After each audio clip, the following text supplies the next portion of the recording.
Maker formula और lens maker formula को derive भी करेंगे।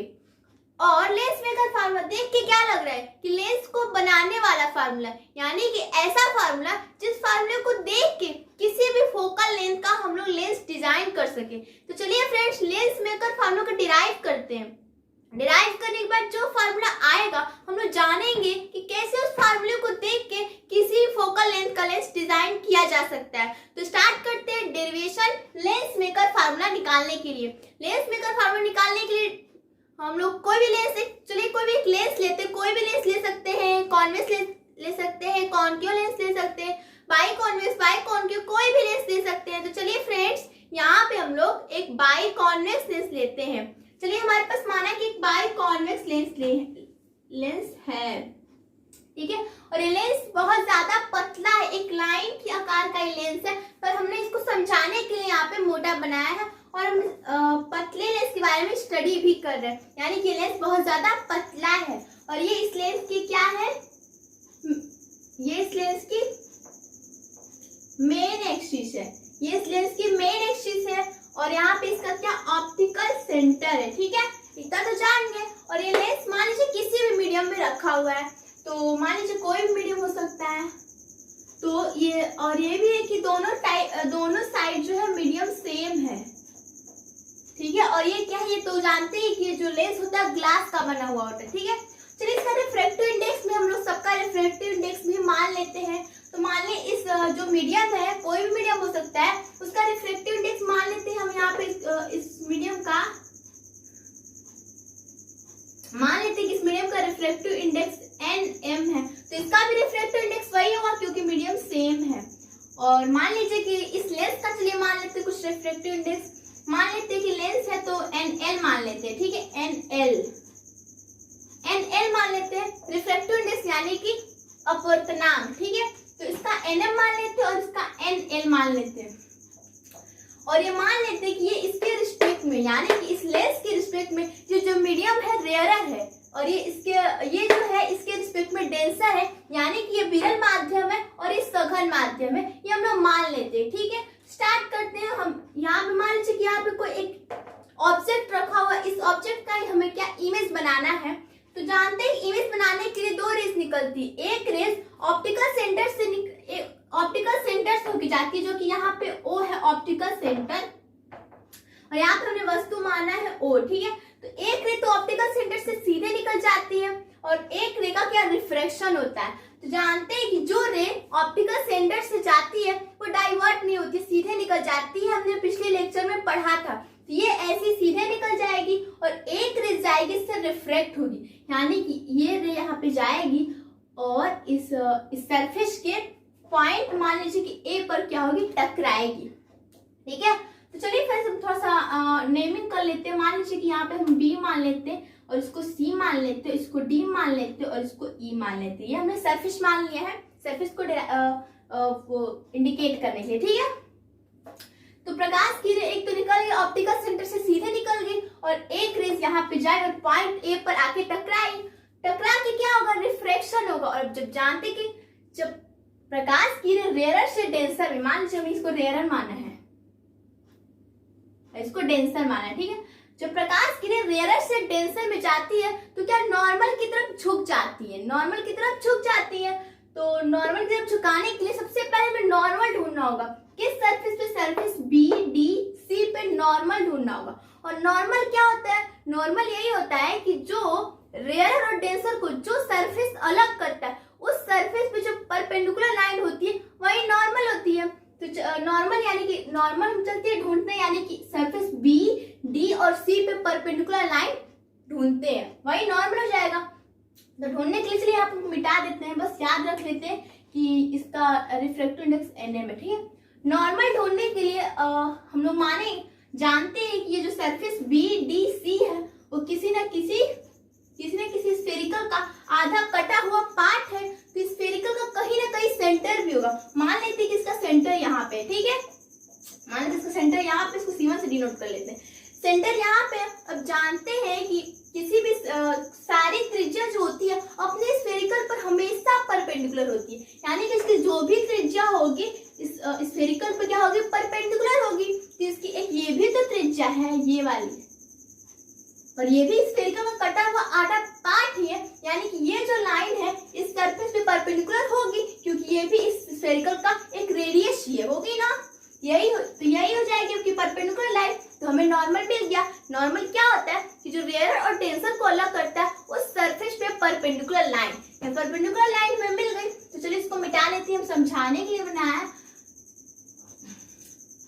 तो परपेंडिकुलर लाइन हमें मिल गई, ठीक है। तो मैं इसको डॉटेड लाइन में कर लेते हैं। परपेंडिकुलर लाइन मिल गई हमें।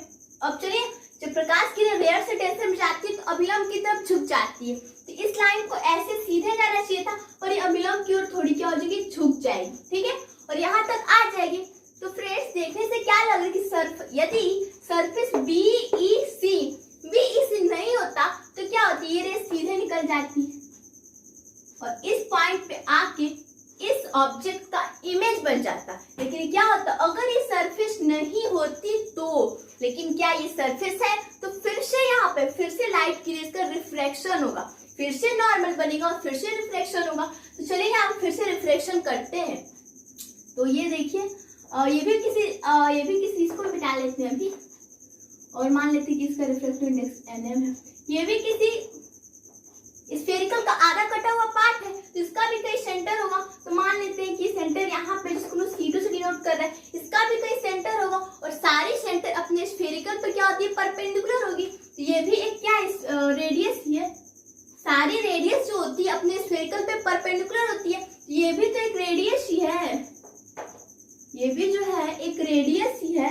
ये रेडियस भी क्या होगी, इस वाले पार्ट पे परपेंडिकुलर होगी, और जो परपेंडिकुलर होती है दोनों सरफेस को अलग करने वाली, वही क्या होती है, नॉर्मल होती है। तो हमने नॉर्मल तो यहाँ पे बना लिया, ठीक है, ये नॉर्मल हो गया, और यहाँ पे इसको मिटा लेते हैं। अब लाइट की बीम यहाँ तक आ गई है, और जब लाइट की बीम डेंसर से रेयर में जाती है तो क्या होता है, वो अभिलंब से दूर हो जाती है। और ये इसका क्या है, ये जो अभिलंब है इसको आगे बढ़ाएंगे, ये क्या, यही अभिलंब है। तो इस लाइट को रेस को जाना तो ऐसे चाहिए था, जाना ऐसे चाहिए था, पर इस अभिलंब से दूर होके यहाँ आ जाएगी, इस पॉइंट पे आ जाएगी, और इस ऑब्जेक्ट का फाइनल इमेज यहाँ बन जाएगा, इस पॉइंट पे बन जाएगा। यानी कह सकते कि ये फाइनल इमेज है। और ये क्या है, ये जो है वो वर्चुअल इमेज यानी कि आभासी इमेज है। और ये इमेज तब का है जब ये सरफेस जो BEC है ये सरफेस नहीं होता, तब का ये इमेज है, यानी कि ये वर्चुअल इमेज है, और ये क्या, फाइनल इमेज यानी कि एक्चुअल इमेज है, ठीक है। तो हम कह सकते हैं इस फिगर को देख के कि जो ये इमेज बना है वो इस सरफेस BDC के अकॉर्डिंग ये इमेज बना है, और सरफेस BEC के अकॉर्डिंग ये फाइनल वाला इमेज बना है। लेकिन ये क्या, वर्चुअल इमेज है और ये एक्चुअल इमेज है, ठीक है। इतना हम जान गए, रिफ्लेक्शन जान गए, और जान गए दोनों यहाँ पे दो सरफेस पे रिफ्लेक्शन तो हो रहा है। हमने पिछले लेक्चर में रिफ्लेक्शन का फार्मूला पढ़ा था, स्फेरिकल सरफेस पे रिफ्लेक्शन का फार्मूला, वही फार्मूला हम यूज करके और इस लेंस मेकर फार्मूला को प्रूव करेंगे। चलिए फ्रेंड्स, जानते हैं कि सरफेस पे जो स्फेरिकल सरफेस पे रिफ्लेक्शन का फार्मूला क्या होता है। N2 अपन क्या होता है, N2 upon V minus N1 upon U is equal to N2 minus N1 upon R। यही होता है फार्मूला स्फेरिकल सरफेस पे रिफ्रैक्शन का, यही फार्मूला होता है। तो डेरिवेशन करने के पहले एक और बात जान लेते हैं कि लेंस में साइन कन्वेंशन के अकॉर्डिंग कोई भी डिस्टेंस ऑप्टिकल सेंटर से मेजर करते हैं। तो हमने मान लिया है कि ऑप्टिकल सेंटर से जो ऑब्जेक्ट की दूरी को हमने मान लिया, डिस्टेंस को u माना है, ठीक है। यहाँ पे ऑप्टिकल सेंटर से जो हमने यहाँ पे ऑब्जेक्ट लिया उसकी डिस्टेंस को क्या माना है, u माना है। और सरफेस BDC के अकॉर्डिंग क्या इमेज कहाँ बना है, इमेज I डैश पे बना है, और लेकिन फाइनल इमेज कहाँ बना है, ये फाइनल इमेज I पर बना है। सरफेस BEC के अकॉर्डिंग इमेज यहाँ पे बना है, और यही फाइनल इमेज ही है इस ऑब्जेक्ट का। यानी कि जो फाइनल इमेज है, हम लोग इमेज को हमेशा V से डिनोट करते हैं। तो फाइनल इमेज क्या यहाँ पे क्या है, I है, तो फाइनल, इसलिए इसको हम लोग क्या V से डिनोट करेंगे। ये क्या है, इमेज की डिस्टेंस है, और इसको V से डिनोट करेंगे क्योंकि ये फाइनल इमेज है।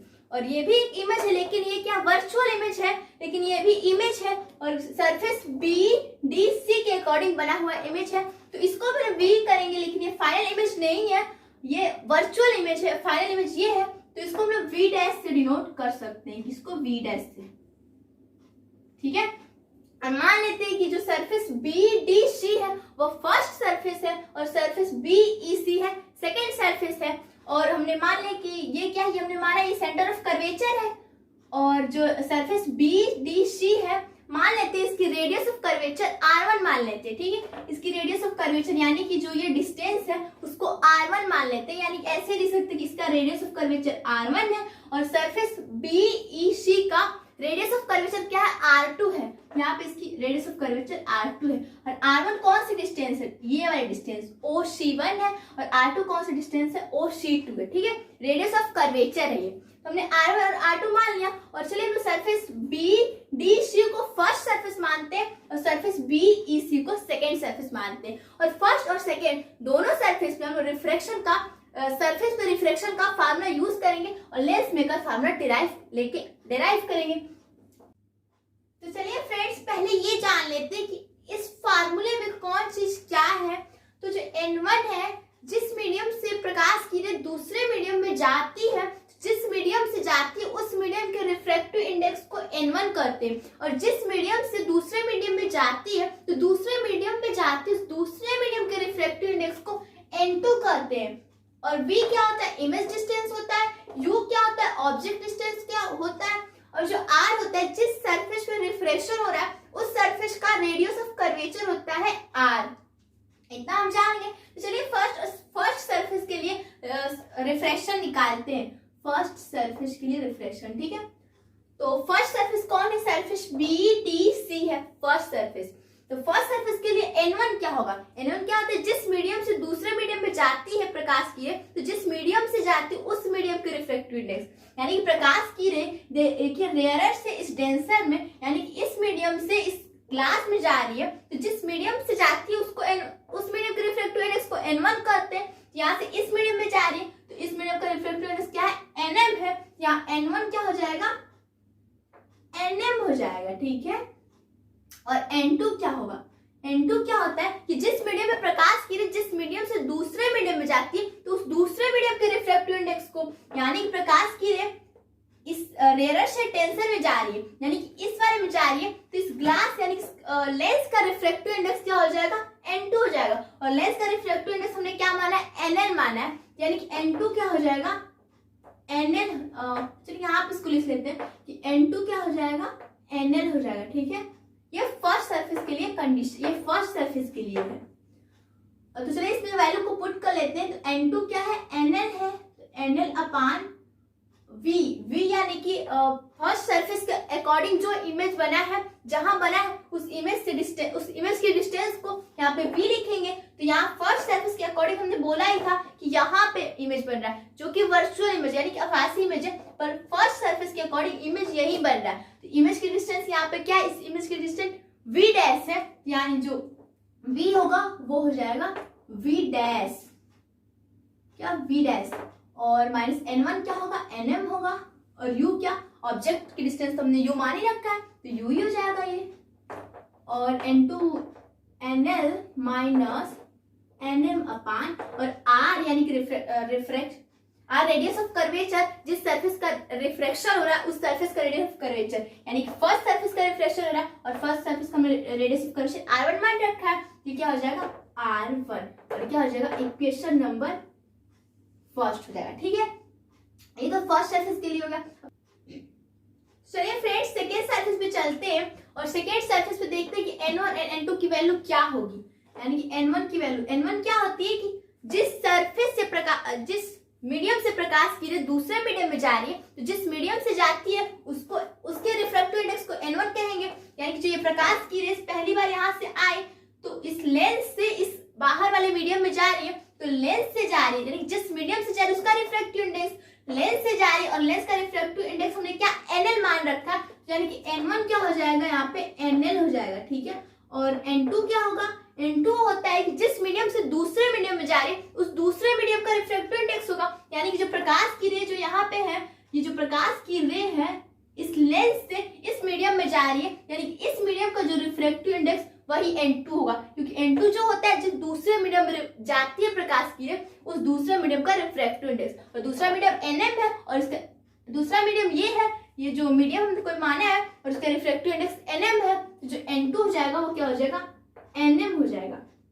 तो अब वैल्यू चलिए पुट कर लेते हैं फिर से इक्वेशन में, तो हो जाएगा पास करते हैं NM अपान V क्या होता है, इमेज, और सेकेंड सरफेस के अकॉर्डिंग इमेज, ये फाइनल इमेज जो बना है वही सेकेंड सरफेस के अकॉर्डिंग इमेज है, और इमेज की डिस्टेंस फाइनल इमेज की डिस्टेंस को हमने V से डिनोट किया, और सेकेंड सरफेस के अकॉर्डिंग डिस्टेंस ये इमेज यहाँ बन रहा है, तो यही लेंगे जो इमेज की डिस्टेंस V लेंगे, या इमेज की डिस्टेंस क्या लेंगे, V, ठीक है।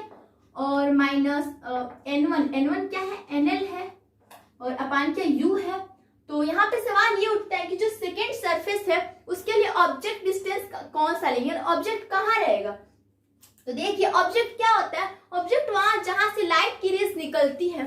तो इस वाले सरफेस को पता है क्या लग रहा है कि लाइट की रेस तो यहीं से आ रही है, ये जो लाइट की रेस यहीं से आ रही है, यानी कहीं लाइट की रेस पीछे से आ रही है, और इस लाइट पीछे को अगर हम आगे बढ़ाएं तो यहाँ पे कट कर रही है, यानी कि जो ऑब्जेक्ट डिस्टेंस होगा इस सरफेस के लिए ऑब्जेक्ट डिस्टेंस को यही मान लेंगे, ये जो V डैश होगा मान भी लेंगे। और ये होता है रूल भी कि अगर दो सरफेस पे रिफ्लेक्शन हो रहा है तो पहले वाले सरफेस पे जो इमेज बनता है पहले वाले सरफेस का के अकॉर्डिंग, तो वो दूसरे वाले सरफेस के लिए ऑब्जेक्ट का काम करता है, चाहे मिरर हो चाहे सरफेस हो कोई भी हो।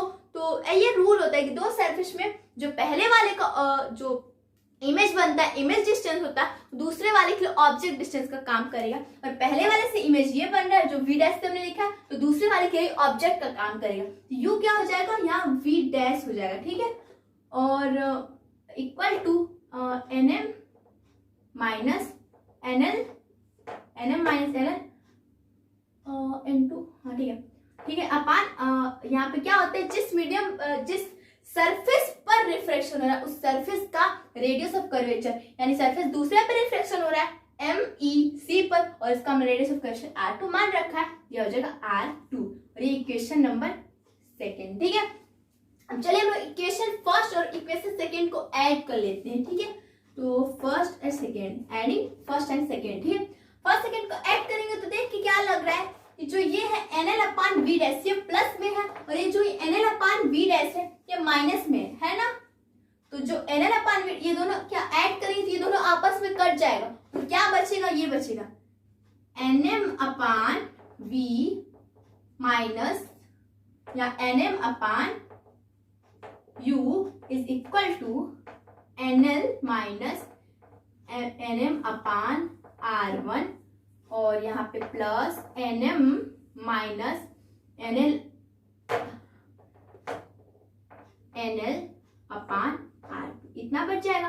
तो NM को लोग कॉमन कर लेते हैं, NM को पास कर लेते हैं, NM को कॉमन लेंगे तो क्या हो जाएगा 1 upon V minus 1 upon U is equal to क्या होगा NL minus NM upon R1, और यहाँ पे क्या कर लेते हैं, यहाँ पे हम लोग मान लेते हैं कि यहाँ पे हम चलिए माइनस को क्या कर लेते हैं, कॉमन कर लेते हैं, माइनस को कॉमन करेंगे तो क्या हो जाएगा NL माइनस NM अपान R2, माइनस को कॉमन कर लेंगे तो ये होगा ये माइनस को कॉमन कर लेंगे। तो अब चलिए हम लोग क्या कर लेते हैं, ये हाँ इसको यहीं पे लिख ले रहे हैं, ये 1 upon V minus 1 upon U is equal to NL minus NM upon R1, और ब्रैकेट हम लोग तोड़ लेंगे तो यहाँ पे क्या हो जाएगा माइनस क्या हो जाएगा NL, हम ब्रैकेट तोड़ लेंगे तो क्या हो जाएगा NL माइनस NM, ये जो माइनस यहाँ माइनस हो जाएगा, और ये बचेगा अपान R2, इतना बचेगा, ठीक है। चलिए आगे का हम लोग आगे करते हैं, आगे कर लेते हैं कि इसको यहीं पे लिख लेते हैं, क्या बचेगा NM upon 1 upon V minus 1 upon U is equal to, यहाँ से NL माइनस NM कॉमन कर लेते हैं, ठीक है। कॉमन करेंगे तो क्या हो जाएगा, कॉमन कर लेंगे तो होगा NL माइनस NM कॉमन कर लिए तो हो जाएगा 1 अपान R1 माइनस 1 अपान R2, इतना हो जाएगा। अगर NL माइनस NM हम लोग कॉमन कर लेते हैं अब चलिए nm को क्या कर लेते हैं, इसमें हम लोग डिवाइड कर लेते हैं, तो होगा 1/v minus 1/u is equal to, इसको क्या कर लेंगे, डिवाइड कर लेंगे, तो क्या बचेगा, और डिवाइड कर लेंगे तो होगा nl माइनस nm/nm इतना बचेगा, और इधर बचेगा 1/r1 माइनस 1/r2 इतना बचेगा। ठीक है, चलिए आगे का डेरिवेशन करने के लिए थोड़ा बहुत हमको इरेज करना पड़ेगा। चलिए इसको थोड़ा इरेज कर लेते हैं, चलिए इसको इरेज कर लेते हैं, तो फिर क्या बचे, इसको लिख लेते हैं 1/v minus 1/u is equal to, इसको हम डिवाइड कर लेंगे तो क्या हो जाएगा nl/nm और माइनस ये हो जाएगा, ये nm/nm क्या हो जाएगा 1 हो जाएगा, और यहाँ पे ब्रैकेट में क्या हो जाएगा 1/r1 माइनस 1/r2, और क्या ये आपका इक्वेशन में 2 बना दिया था, ये इक्वेशन नंबर 3 हो जाएगा, इक्वेशन नंबर 3, इसको क्या कहते हैं, इक्वेशन नंबर 3 कर सकते हैं। ठीक है, इक्वेशन नंबर 3 कहेंगे। और चलिए फ्रेंड्स, तो इतना तुमने कर लिया, तो ये है इक्वेशन नंबर 3, ये है इक्वेशन नंबर 3। ठीक है, और यदि माने कि जब प्रकाश किरण इनफाइनाइट से आ रही है किसी भी लेंस पर, मान चलो कॉन्वेक्स लेंस लिया, तो कॉन्वेक्स लेंस पर ही जब प्रकाश किरण इनफाइनाइट से आ रही है, इनफाइनाइट से, और हम जब जानते हैं कि प्रकाश किरण इनफाइनाइट से आती है तो लेंस से रिफ्लेक्ट होकर अपने फोकस पे चली जाती है, यानी कि कह सकते हैं कि जब प्रकाश किरण इनफाइनाइट से आती है तो अपने वो लेंस के फोकस पे जाके मिलती है, यानी कि कह सकते हैं जहां से प्रकाश किरण आती है उसको ऑब्जेक्ट कहते हैं, इनफाइनाइट से आ रही है इसको ऑब्जेक्ट का डिस्टेंस कह सकते हैं इनफाइनाइट को, और यहाँ पे इमेज बन रही है, यहाँ पे आके मिल रही है तो यहाँ पे इसका इमेज बनेगा, यानी कि इसको क्या कह सकते हैं, इसको v कह सकते हैं, यानी कि हम कह सकते हैं u is equal to infinite, v is equal to f, ये क्या है f, यानी कि ये होता है रूल कि जब प्रकाश किरण इनफाइनाइट से आती है तो लेंस से रिफ्लेक्शन के बाद अपने फोकस पर आती है, तो कह सकते हैं कि u is equal to infinite, if u is equal to infinite v is equal to f, यानी कि फोकस। तो चलिए इसको इसमें हम लोग रख लेते हैं, तो क्या हो जाएगा 1/v, v क्या है f माइनस 1/u क्या है infinite is equal to nl/nm minus 1/r1 minus 1/r2। ठीक है, तो जानते हैं क्या होगा 1/f, और इसकी वैल्यू जानते हैं 1/इनफाइनाइट की वैल्यू 0 होती है, ये तो 0 हो जाएगी, तो is equal to nl/nm minus 1/r1 minus 1/r2। जो यही फार्मूला होता है लेंस मेकर फार्मूला। ठीक है, इसे लेंस मेकर फार्मूला कहते हैं, और ये है इक्वेशन नंबर 4। ठीक है, इक्वेशन 3 और इक्वेशन 4 से क्या लग रहा है कि जो इस साइड यानी कि इसका इस साइड इक्वल है तो ये साइड भी इक्वल होगा, कि इक्वेशन 3 और 4 से साफ दिख रहा है, तो हम लोग क्या कर सकते हैं, फ्रॉम इक्वेशन 3 and 4 हम क्या कर सकते हैं कि 1/f is equal to 1/v minus 1/u, ये क्या कर सकते हैं, ये इक्वेशन 3 और 4 से कह सकते हैं। ठीक है, ये तो कह सकते हैं, लेकिन लेंस मेकर फार्मूला आपका जो यही है, इसी को कहते हैं लेंस मेकर फार्मूला, और इसको क्या कहते हैं, इसको थिन लेंस के लिए फार्मूला कहते हैं, थिन लेंस के लिए फार्मूला, और इसको लेंस मेकर फार्मूला, यानी कि जो हम डिराइव करना चाहते थे वो आ गया, इसी को कहते हैं लेंस मेकर फार्मूला। और हमने बताया था कि ऐसा फार्मूला जिस फार्मूले को देख के हम लेंस को डिजाइन कर सके। तो देखिए फ्रेंड्स, आप लोग जो लेंस बनाना चाहेंगे उस लेंस में अपने रिफ्रैक्टिव इंडेक्स अपने हिसाब से रख सकते हैं, आप रेडियस ऑफ कर्वेचर भी अपने हिसाब से रख सकते हैं, कि अपने मन से अपने हिसाब से रख के आप किसी भी फोकल लेंथ का लेंस डिजाइन कर सकते हैं। इस फार्मूले को देख के साफ क्लियर लग रहा है, और इसी फार्मूले को कहते हैं लेंस मेकर फार्मूला, और इस फार्मूले को कहते हैं थिन लेंस फार्मूला। इसे कहते हैं थिन लेंस फार्मूला, और इसको कहते हैं लेंस मेकर फार्मूला। तो यही लेंस मेकर फार्मूला, इसी फार्मूले को हम लोग देख के लेंस को डिजाइन कर सकते हैं किसी फोकल लेंथ का। तो फ्रेंड्स आई होप आपको ये समझ में आया होगा, लेस मेकर फार्मूला का डेरिवेशन समझ में आया होगा और ये भी समझ में आया होगा कैसे लेस मेकर फार्मूले को देखकर किसी भी फोकल लेंथ की लेस डिजाइन कर सकते हैं। तो फ्रेंड्स आई होप आपको ये डेरिवेशन अच्छे समझ में आया होगा। अगर आपको ये डेरिवेशन अच्छे समझ में आया हो और वीडियो अच्छी लगी हो तो प्लीज वीडियो को लाइक कीजिए, शेयर कीजिए एंड सब्सक्राइब कीजिए। Thank you.